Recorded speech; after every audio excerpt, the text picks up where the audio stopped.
चाहिए, हमारा धर ले ध्यान। वैसे तो हमने राजपाट की आवश्यकता नहीं, सबसे बड़ा हानि का सौदा है जो राजनीति में जाते हैं वो अपना जीवन नाश करते हैं। भक्त को राजनीति के आसपास भी नहीं जाना चाहिए।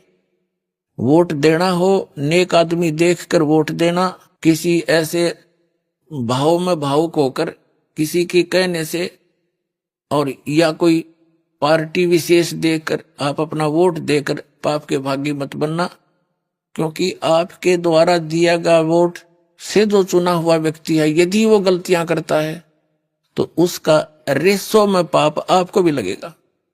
तो ये ध्यान रखना है, अपने वोट का सदुपयोग करना है, करो कितना, क्योंकि राजा तो एक चुनना ही पड़ेगा व्यवस्था बनाए रखने के लिए, इतनी सी बात। लेकिन स्वयं उस व्यवस्था में सड़ना नहीं, आपने परमात्मा पाना है, यहां से मन हटाना है। और यहाँ के राजाओं की क्या स्थिति है, हम इतिहास पढ़ा करते हैं।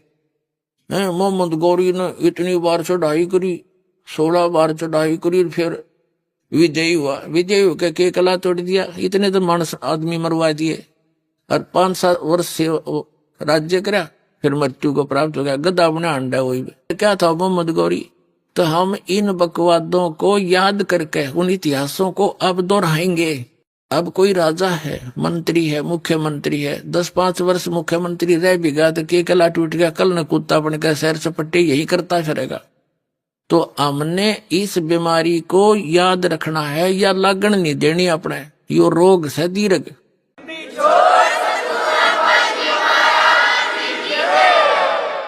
अब जैसे क्या याद दिलाते परमात्मा, सर्व सोने की लंका थी वो रावण से रणधीरम, एक पलक में राज विराजी जम के पड़े जंजीरम, मन तू सुख के सागर बसरे भाई और न ऐसा यसरे। जैसे कोई अच्छा राजनेता हुआ है और उसकी मृत्यु के उपरांत उसकी यादगार में उसका स्टेच्यू बना दिया, मूर्ति कोई पत्थर पीतल की, 1 वर्ष में उसका सत्कार करने जाते हैं, राजनेता माला डाल देते हैं, दीप जला देते हैं, उसकी आरती उतार देते हैं, और शेष समय में मनमाना वही राजनेता और कौवा बड़का अपने स्टेच्यू के ऊपर बैठकर बीट करता हो सिर पे।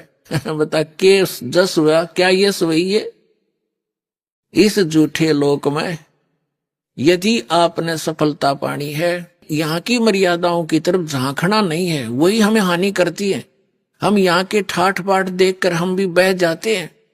तो परमात्मा कहते झूठे सुख को सुख कहे ये मान रहा मनमोद, ये सकल चबीना काल का कुछ मुख में कुछ गोद। ये सब काल का आहार है, काल व्यवस्था है। काल व्यवस्था से ऊपर उठेंगे तभी हम परमात्मा पाएंगे।